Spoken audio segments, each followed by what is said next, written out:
Driven operation. We don't walk around in the streets asking people about their American citizenship. Really? So all of those individual American citizens who have been randomly asked are lying. Is that what you're saying? Sir, if the men and women of ICE are conducting an investigation, whether it be for Title 8 immigration enforcement or Title 18 criminal enforcement, they'll ask someone their nationality. Right, but that's not targeted because they're asking all sorts of American citizens, including off-duty law enforcement. Now, have you directed at any point your agents under the Supreme Court's racial profiling ruling to only stop non-white people and those who look like immigrants to ask for their citizenship papers? No, sir, I haven't. Now, you are aware, of course, and there's well-documented, numerous well-documented instances of people, American citizens, being asked to show and prove their citizenship. Do you know what other regimes in the 20th century required similar proof of citizenship?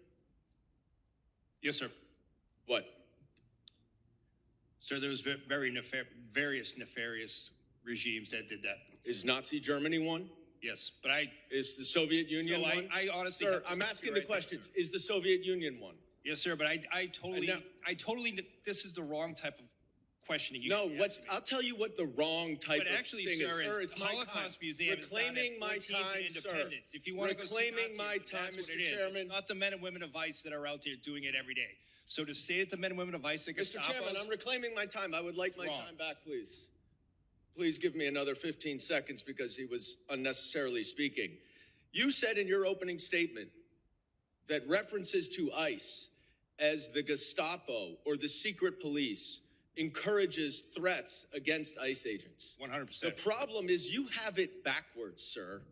People are simply making valid observations about your tactics, which are un-American and outright fascist.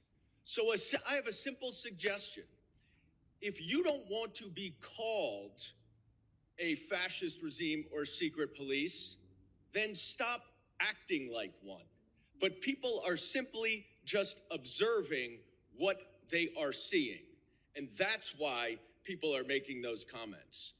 Now, I was a prosecutor for 10 years, prosecuted mob bosses, organized crime, violent criminals, the actual worst of the worst.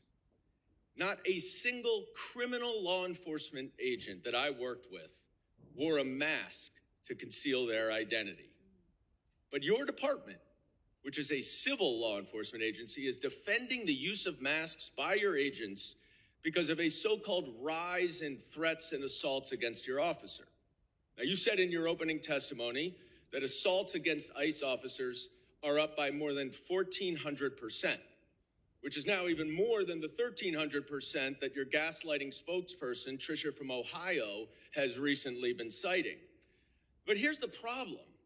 There are two separate, very detailed, very thorough investigative reports based on your own data that both conclude that assaults against ICE officers are up about 25%, which is far less, of course, than you assert and far less than you would expect from an agency that has more than doubled its hiring and has an even greater increase in arrests.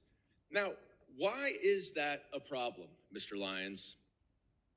It's a problem because the explanation that your agents are wearing masks because of fear of assaults or doxing is outright bogus.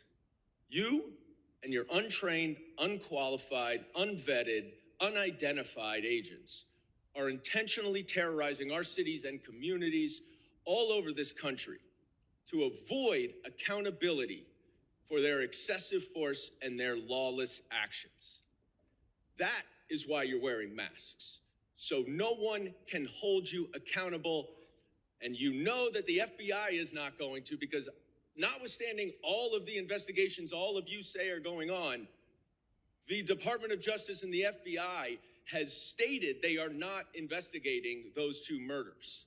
This is not the America that I know and love. This is not the America my immigrants came to.